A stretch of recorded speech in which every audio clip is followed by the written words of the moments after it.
Сіздердің назарларыңызға апта жаңалықтарын ұсынамыз.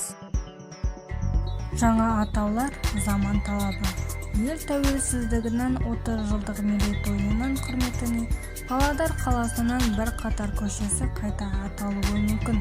Яғни, идеологиялық тұрғыда ескірген атаулар жойылып, еліміздің тарихы мен мәдениетіне қатысты бар жаңа атаулар рәсімделеді деп жоспарлануда. 2015 жылдан бері тамаша адамдар ғұмыры өмір жалғасуда сериясы мен әлемнің атақты тұлғалары жайлы еңбектер жарияланып келе жатқан.